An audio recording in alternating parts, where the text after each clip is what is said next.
560 The Answer. Chicago's Morning Answer continues next in our 1 hour heating and air conditioning weather center. Cloudy through the midday, showers late in the afternoon, high 62 after partly sunny skies this morning. Clearing and breezy overnight, low 35. Sunny and breezy tomorrow, high 50. 38 at O'Hare. Next news at 8:30. Chicago's Morning Answer with Dan and Amy continues next on AM 560 The Answer. Listen to AM 560, The Answer, online at 560theanswer.com, on the AM 560 mobile app, on your Alexa-powered smart speaker, on TuneIn, iHeart, and radio.com. This is Chicago's Morning Answer with Dan Proft and Amy Jacobson on AM 560, The Answer.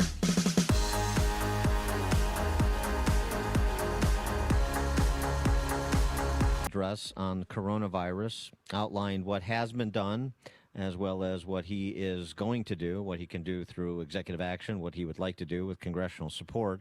First, what has been done? Our team is the best anywhere in the world. At the very start of the outbreak, we instituted sweeping travel restrictions on China and put in place the first federally mandated quarantine in over 50 years. We declared a public health emergency and issued the highest level of travel warning on other countries as the virus spread its horrible infection. And taking early, intense action, we have seen dramatically fewer cases of the virus in the United States than are now present in Europe. And then he started discussing what will be done, starting with the 30-day travel ban to the EU, both Americans as well as goods. I have decided to take several strong but necessary actions to protect the health and well-being of all Americans. To keep new cases from entering our shores, we will be suspending all travel from Europe to the United States for the next 30 days. The new rules will go into effect Friday at midnight. These restrictions will be adjusted subject to conditions on the ground. There will be exemptions for Americans who have undergone appropriate screenings, and these prohibitions will not only apply to the tremendous amount of trade and cargo, but various other things as we get approval. Anything coming from Europe to the United States is what we are discussing.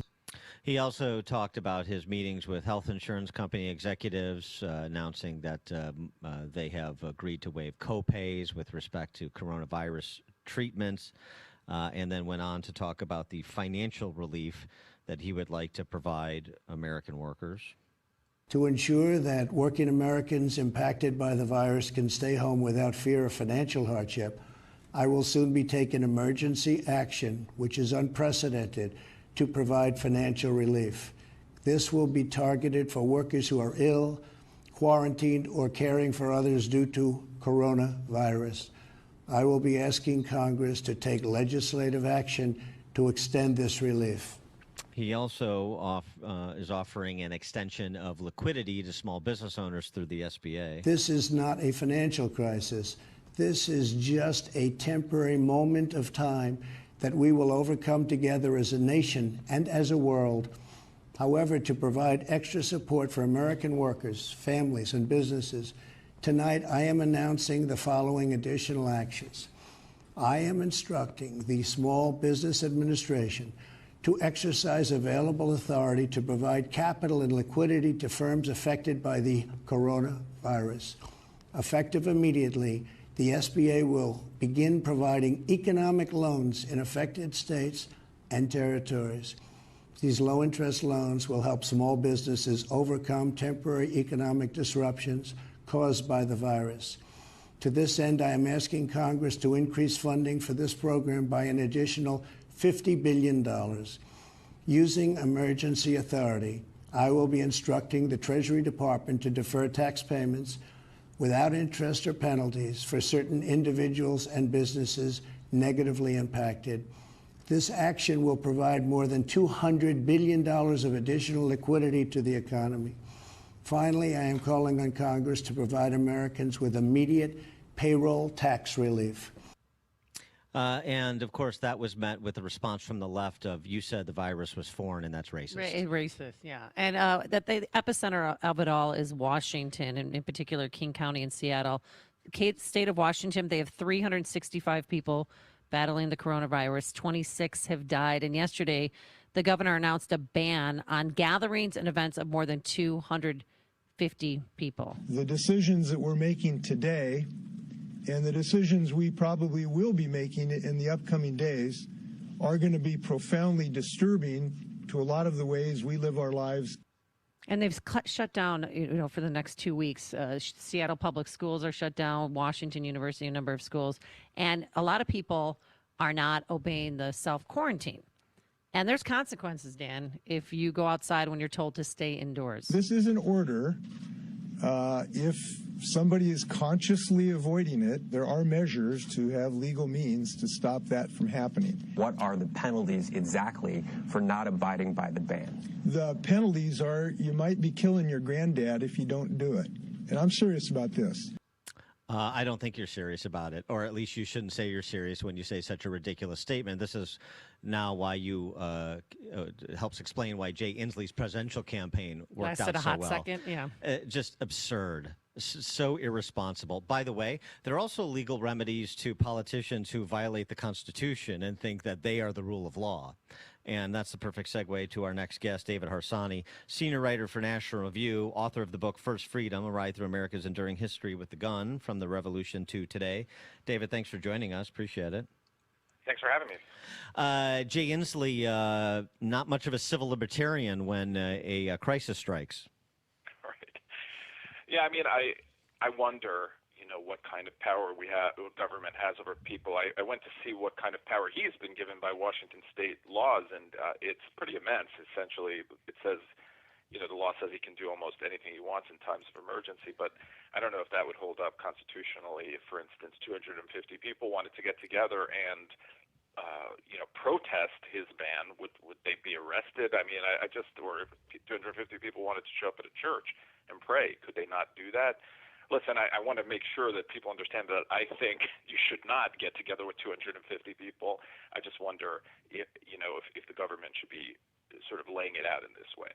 Well, there was a man in St. Louis. His daughter came from Florence. She was in the study abroad program, flew through Chicago, took an Amtrak train to St. Louis. She had a fever, so she was diagnosed with coronavirus. They told her family, stay in lockdown for 2 weeks. The father didn't want to, so he took his other daughter to a daddy-daughter dance at the school. This is like an SAT word problem. But there's an SAT. No. But there's an SAT. No, you said it. There's a cop car now in front of his house in Creve Coeur in St. Louis, or in the St. Louis, Missouri area. And is that legal? I mean, can we hold people under house arrest? I'm not a lawyer. That seems like that you shouldn't be able to do that for something. What constitutes an emergency that would allow a policeman to make someone stay in their home? I can't believe people are that stupid, though, frankly. So I am torn here by the stupidity of people and the stupidity of the state. And that's how I feel, by the way, all the time now. I read one story, I'm like, we're going to be fine. No, don't you feel this way? You read a story, you're like, yeah, we're going to be okay. It's going to be okay. Then I read the next story, and I'm like, oh, my God, we're all going to die within weeks. Yes. And back and forth all day long. I thought we were going to be okay until I saw Sarah Palin on Masked Singer do Sir Mix-a-Lot, and now I don't think we're going to make it. I don't think we're going to make it, David. I don't know how to tell you that. I just don't know who to believe, and there's so many mixed messages. The question now is, should we make it, right? Yeah, wait, so what's the point even? Yeah, right. Do you want to live in this kind of world? I'm not sure I do. Absolutely. Well, do you trust President Trump, though, to see us out of this crisis? Oh, my gosh. I don't know. That's another thing. Yesterday, listen, I thought it was fine, right, his statement. That's not what Don Lemon said. Yeah. He was quite unclear about some of the trade stuff, and, the administration had to clarify later. And then you turn to the media. I mean, this would be a great time to have like a station where you can turn to that would just give you an unbiased, just a bunch of facts so you could feel better about what's going on. But there's very little of that. There are people who cheerlead the president. There are people who hate him. And it's, I think, very difficult for people to navigate properly. I think, from what I'm not an expert on this, it seems like the U.S. is doing whatever it can. We can't just instantaneously come up with solutions for a virus like this. No country has done that really. Maybe Singapore, but we're a free nation and we can't do the same sorts of things. David, speaking of a news organization that you want to go to trust, Lester Holt last night, I want you to hear this, opened up nightly news with this. As anchor of this broadcast, I want you to know we're focused on bringing you the facts and trying to answer the questions on your minds. The last thing we want to do is unnecessarily alarm people. But this is serious stuff, and we are going to continue to follow this story wherever it takes us. And with that, let's start with Steve Patterson in hard-hit Washington State. I'll tell you. I feel so much better now. I like that. I like that when it was Kentucky Fried Movie. Missiles head for Seattle, film at 11. I mean, that's basically what this is. There's a joke about how, NPR, I think it is, said, and the person says the world's going to end tomorrow, minorities hit hardest. And that's how I feel about that's how I feel about the reaction to Donald Trump saying that this started and was brought to us by China. He should have said the Chinese communists rather than China, I think. But anyway. Yeah, it's funny because President Xi actually said the same thing in a February 3rd speech to the Chinese Communist Party, talking about the coronavirus pneumonia outbreak in Wuhan. So wait till the tongue lashing he gets from Omar and AOC. He hasn't heard anything yet. I mean, it's just ridiculous. The emphasis on that too. We're not in the business of debating whether or not we should do a payroll tax cut, whether or not we should be. This is the best way to extend liquidity to the economy right now. The SBA expansion the president talked about, tax deferment, tax payment deferment. Is this the best way to do it? Policy discussion that's supposed to happen on the Hill, and instead everybody's talking about whether. Terming the virus to its origin, like German measles or Spanish flu, is somehow offensive. Right. I mean, I just want people in the media and my politicians to be better than I am, more mature than I am, but that's not happening, and that to me seems like a massive problem. I don't, there are no grown-ups. I mean, Donald Trump's now been better, but let's be honest. Initially, I think he was a bit too dismissive of it. You have people who are immunocompromised. You have elderly people who are in danger, right? And I felt like he was too dismissive. I think that's turned around. But now you have, and obviously you want to keep calm, but now you have the media. I mean, Don Lemon yesterday, it's cringeworthy. I can't even believe that person's on television. It's just, it's a big problem. And big problems abound, no question. He is David Harsanyi, senior writer for National Review, author of First Freedom, A Ride Through America's Enduring History with the Gun from the Revolution to Today. David, you may want to take Sunday's Bernie Biden debate off just for your own mental health. Just a suggestion. I think so. All right. Thank you so much. And he joined us on our turnkey.pro answer line. Listen to podcasts of Dan and Amy from the AM 560 mobile app. Download it today at 560theanswer.com/mobile. The following is a paid political announcement. Jim Oberweis is the conservative leader we know and trust, and he gets results. Jim Oberweis has raised millions of dollars to help conservatives across Illinois fight Mike Madigan and the Chicago Democrats. As a state senator, Jim Oberweis has never voted for a tax increase and never will. Jim Oberweis is the only candidate to stand up and fight against Dick Durbin and the D.C. swamp, beating Dick Durbin in each county in the 14th district. Jim Oberweis fought to stop J.B. Pritzker's liberal agenda and strongly opposes Pritzker's graduated income tax.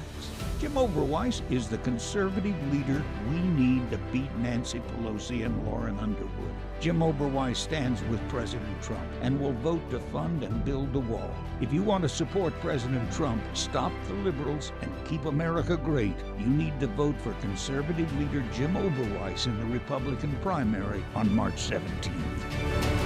I'm Jim Oberweis, and I approve this message. Oh, I'm going to be taking it soon. My Balance of Nature, I love it. I take it with warm water. Just 6 capsules of that. You're getting 10 servings of 31 different fruits and veggies because, let's face it, I'm not getting enough in my diet. And to boost your immune system, you need to sleep well and you need to eat well. And that means getting enough fruits.